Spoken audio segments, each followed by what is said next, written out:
Hello. Hey. Hello. Animalphax. Minions are tiny yellow pill-shaped babies covered in denim and protective goggles. Nobody knows where they came from, but they supposedly existed since the dawn of time and served under the most notorious villains across history, like the T-Rex, Dracula, Napoleon Bonaparte, and Gru, but never Hitler. There's a lot of mystery surrounding the existence of these upright mac and cheese with eyeballs. For example, are they immortal? Why are they so yellow? And why all that denim? But most importantly, what is their criteria for choosing which villain to serve under? Because if there was ever a single historical figure whose villainy stood above even the most stringent criteria, it would be Hitler.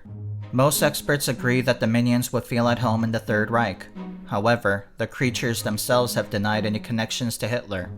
In fact, their publicist gave a statement that the minions were actually inactive during the time of his reign, that from the year 1812 to 1968, they lived in an icy cave after fleeing from a battle.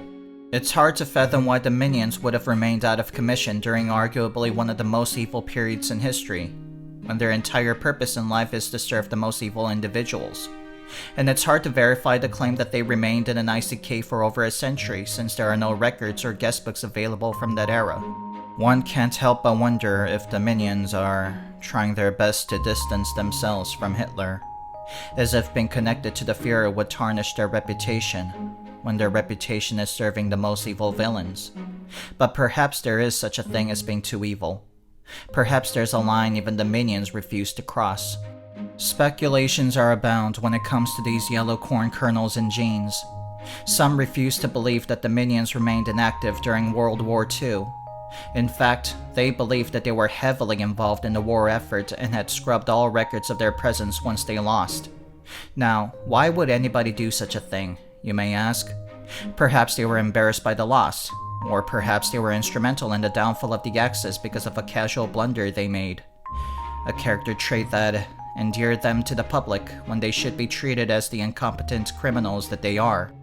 Some even suggested that their speech impediment is a fabrication they created to withhold any information regarding their involvement in the Third Reich, so they wouldn't let slip some information they didn't want the press to get a hold of. And some even dared to suggest that the minions were actually the Führer himself, that he was just 3 minions stacked on top of each other, stuffed inside a uniform.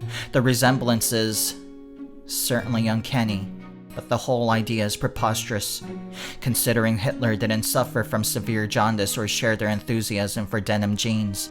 While it's possible that the minions had nothing to do with Hitler, I can't imagine why they would turn down such an opportunity. Imagine being a career henchman and you had a chance to put Hitler on your resume, and you don't. It doesn't matter if you can't put in a good word for you, on account of being dead. That's still one hell of a reference to present to your next employer. I'm a back alley butt doctor, and this has been another episode of Animalphax.